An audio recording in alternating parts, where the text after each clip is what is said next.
Hey guys, it's me, Carmen, and welcome back to my channel. Today I'm going to be telling you guys 10 things that they don't tell you about gymnastics. This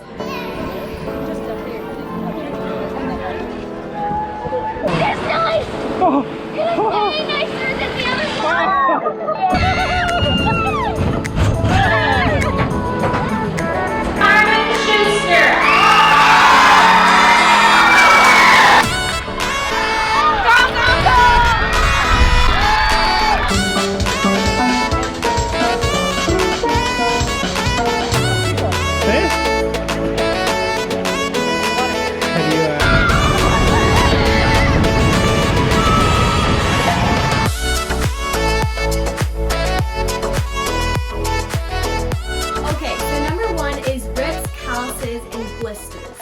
Bars in general makes your hands look really nasty. The more you work on bars, the more callus you're gonna get, and the more those calluses are gonna peel off and create rips. All gymnasts have had rips before, and they're kind of inevitable. Just a little side note, grips do not prevent rips, but grips do ultimately reduce the amount of rips you get. Okay, number 2, chalk will become a part of you.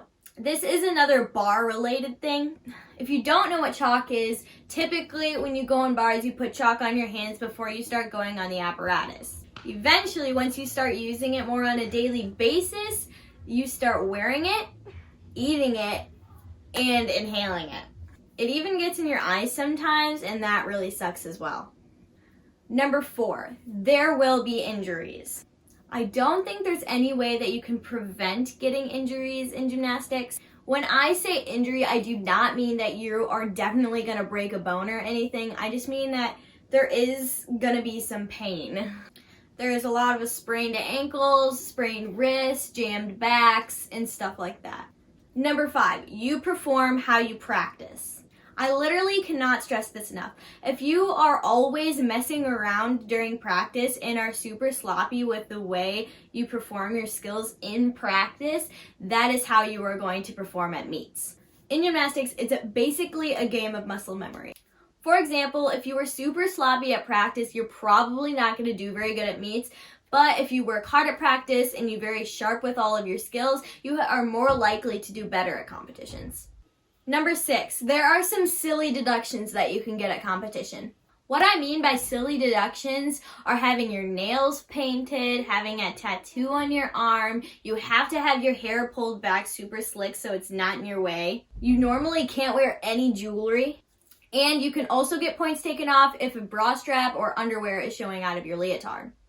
Number 7, it takes a while to break your grips in. For me personally, it took about a month to get the finger holes the right size for my hands and about a couple of months after that to break in the grips. And now, even though I've been wearing grips for a pretty long time, I'm still getting comfortable with how the grips feel on my hands and wrists when I do a bar routine because it feels a little unnatural and it takes some getting used to. Number 8, it takes time to develop skills. No matter how hard you try, you are not going to get a skill perfectly the first time you do it.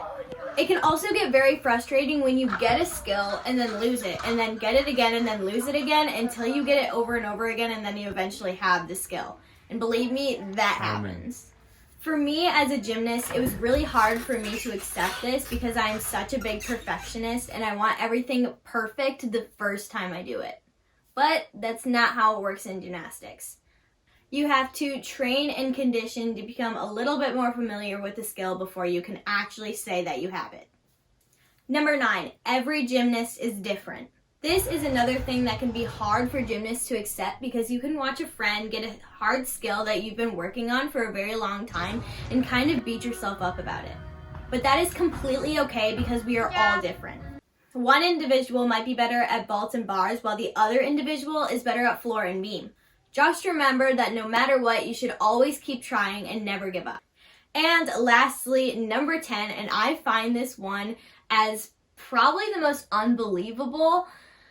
A lot of the time, gymnasts get hurt not doing a hard skill, but doing something stupid after that hard skill or doing something else like playing another sport. Now, I'm not saying that you don't get hurt doing hard skills, but I find this one a little bit more common, especially in my studio. Like, for example, I have never gotten hurt doing a back tuck on the floor or a front punch off of the beam, but I have gotten hurt by twisting my pinky toe by tripping on a piece of tape.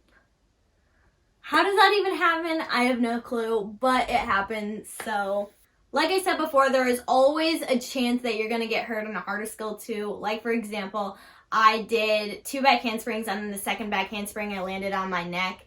So, it's not impossible to get hurt doing a harder skill. That is it for today's video, you guys. I hope you guys enjoyed, and I hope maybe you can find this useful. I know that when I first started gymnastics, these were some things that I did not know.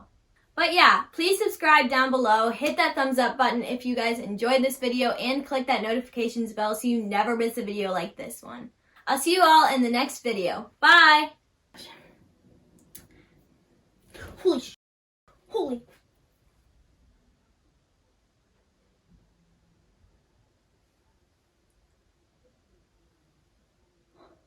A ladybug just flew by.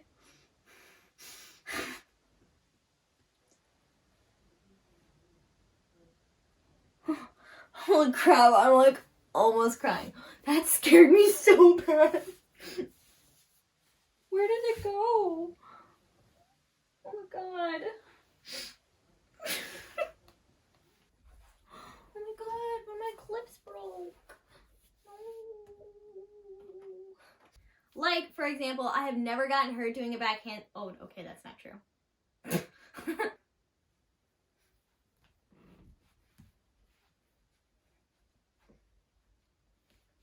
Sorry about that.